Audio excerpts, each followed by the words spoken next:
Fanta merupakan salah satu minuman soda yang banyak digemari oleh seluruh masyarakat di dunia. Tentu saja, Fanta memiliki latar belakang yang menarik. Siapa sangka, ternyata Perang Dunia II merupakan latar belakang berdirinya perusahaan minuman soda ikonik dunia ini. Pada tahun 1933, bertepatan dengan naiknya Hitler sebagai pemimpin Jerman, muncul perusahaan besar masuk di Jerman. Coca-Cola, salah satu perusahaan Amerika klasik, telah masuk ke Jerman pada 1929, dibawa oleh Max Keith. Keith membangun sendiri seluruh infrastruktur perusahaan di Jerman. Ia membuka pabrik botol di Frankfurt dan gudang di Cologne. Keith dan pasukan marketingnya berjalan mengelilingi kota di Jerman untuk menyebarkan brosur dan memasang poster hingga seluruh masyarakat mengenal Coca-Cola. Dengan pemasaran yang masif, Keith berhasil mengubah tradisi Jerman yang selalu minum alkohol, beralih menjadi minum minuman bersoda. Keith membangun perusahaan dan mempekerjakan karyawannya di saat harga murah karena adanya Great Depression. Ketika Jerman mulai pulih pada awal 1930-an, Coca-Cola adalah produk pertama yang banyak dibeli orang ketika sudah mulai memiliki pendapatan.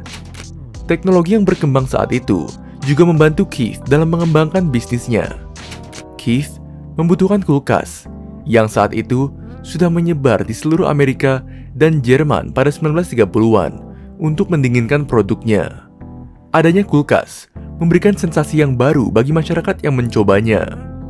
Keith menyembunyikan fakta bahwa Coca-Cola merupakan bisnis asal Amerika. Keith selalu mencantumkan anak perusahaan yang berada di Jerman di setiap materi pemasaran yang ia sebar. Keith juga selalu berhati-hati dalam menyembunyikan susunan manajerial Coca-Cola. Keith mengklaim bahwa Amerika bukanlah salah satu pemilik Coca-Cola, namun hanya pemberi pinjaman modal. Kesuksesan Keith yang fenomenal membuat supervisornya di Amerika memberikan kebebasan yang luar biasa. Pada tahun 1935, Keith berhasil membuat 7 resep dari 9 bahan rahasia di pabriknya. Saat itu, Jerman menjadi pasar terbesar Coca-Cola di luar Amerika. Olimpiade 1936 yang diadakan di Jerman menjadi momentum kemenangan Hitler dan Keith. Jerman saat itu memenangkan 33 medali emas. Spanduk Coca-Cola dipajang dalam acara tersebut, dan Keith berhasil menjual 1 juta bungkus Coca-Cola. Suatu ketika, permasalahan mulai muncul di perusahaan Coca-Cola. Di bawah pemerintahan Hitler, ekonomi Jerman memulai rencana 4 tahun menuju persenjataan dan swasembada, yang berarti akan adanya pembatasan pengiriman dari Amerika. Keith tidak punya pilihan selain memperluas produksi. Pada tahun 1938, ia memiliki 9 pabrik yang sedang dibangun dan 43 pabrik yang sudah beroperasi. Ketika Nazi mencaplok Austria pada Maret 1938, Keith dengan cepat mendirikan anak perusahaan di Austria pada bulan September. Namun Keith mempercepat proses ekspansi karena pada bulan September, pasukan Hitler pergi ke Polandia dan memulai Perang Dunia II. Pengiriman Coca-Cola dari Amerika semakin dibatasi dan diberhentikan total ketika Amerika mulai masuk ke dalam perang pada tahun 1941. Sebagai direktur perusahaan Amerika, Keith takut akan dijebloskan ke penjara dan bisnisnya dinasionalisasi. Pemerintahan Jerman saat itu sedang ingin melanjutkan program nasionalisasi bisnis. Satu-satunya cara yang dapat dilakukan Keith adalah menjadi bagian dari Nazi. Keith memiliki koneksi dengan Menteri Kehakiman Nazi, Franz Gärtner. Keith kemudian ditunjuk untuk menjabat di kantor properti musuh. Jabatan tersebut memudahkan Keith untuk mempertahankan Coca-Cola di seluruh Eropa. Selain itu, ia juga mengambil alih perusahaan Coca-Cola di Prancis, Belanda, Belgia, dan Norwegia. Namun, memiliki banyak pabrik yang tidak berproduksi adalah suatu hal yang sia-sia. Terlebih pasokan dari Amerika juga dihentikan. Keith lalu menjaga dus bahan Coca-Cola yang hilang sebaik yang ia bisa, menyimpan persediaan yang terbatas untuk digunakan di rumah sakit Nazi. Namun, hanya cukup untuk beberapa tahun. Keith harus memilih untuk menciptakan produk baru atau bangkrut. Keith meminta ahli kimianya untuk membuat resep dari makanan sisa, yang meliput serat apel yang tersisa dari sari apel, dan whey zat berair yang berasal dari susu yang dikentalkan untuk membuat keju.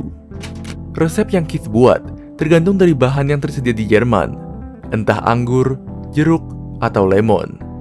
Namun, hasil dari resep itu bukan hasil yang terbaik. Kemudian, Keith dapat memproduksi produk dengan bahan yang lebih mudah didapatkan. Pada 1940, seluruh pabrik Coca-Cola di Eropa mulai beroperasi kembali.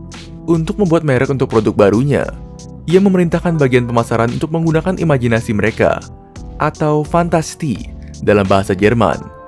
Lalu, kata tersebut dijadikan merek produk yang dipersingkat menjadi Fanta.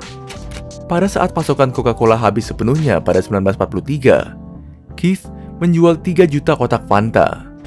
Tetapi, pada saat front timur mulai menyerang Jerman, perang mulai memakan korban.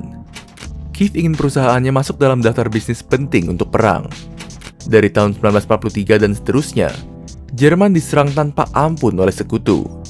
Setiap hari, bom dilemparkan di kota-kota Jerman, hingga membuat seluruh pabrik Keith hancur dan rata dengan tanah. Lalu pada 1945, pemerintahan Nazi turun dan mencari pengkhianat yang bisa disalahkan. Kementerian Kehakiman tidak lagi aman untuk Keith, karena Keith diminta untuk mengubah nama Coca-Cola dan menasionalisasi perusahaan. Keith tampaknya memiliki keberuntungan. Sebelum sidang nasionalisasi perusahaan, Kementerian Kehakiman dibom oleh Amerika, sehingga Menteri Kehakiman meninggal. Selama 3 bulan, Keith melakukan pengiriman Fanta hingga Amerika menemukannya di sebuah pabrik yang hancur pada Mei 1945. Telegraf pertamanya untuk markas Amerika adalah untuk mengkonfirmasi bahwa anak perusahaan Jerman masih hidup dan meminta bantuan Amerika. Namun Amerika sudah berada jauh di depan. Saat sekutu membebaskan Eropa, para insinyur Coca-Cola yang dikirim oleh Amerika Serikat membangun kembali pabriknya di Jerman dan mulai memproduksi Coca-Cola. Di Amerika, Keith dipuji sebagai pahlawan karena Keith berhasil mempertahankan perusahaan dan tidak pernah masuk ke dalam rezim Nazi dan menjauhkan Coca-Cola dari paham fasisme. Atas usahanya, Keith diangkat sebagai presiden Coca-Cola Eropa. Beberapa tahun kemudian, Keith merilis produk Fanta yang sudah matang ke seluruh dunia pada 1955. Sejak saat itu, Fanta menjadi minuman terlaris dari Coca-Cola. Itu semua terjadi berkat keberanian seorang laki-laki yang membuat soda di hadapan Nazi Jerman.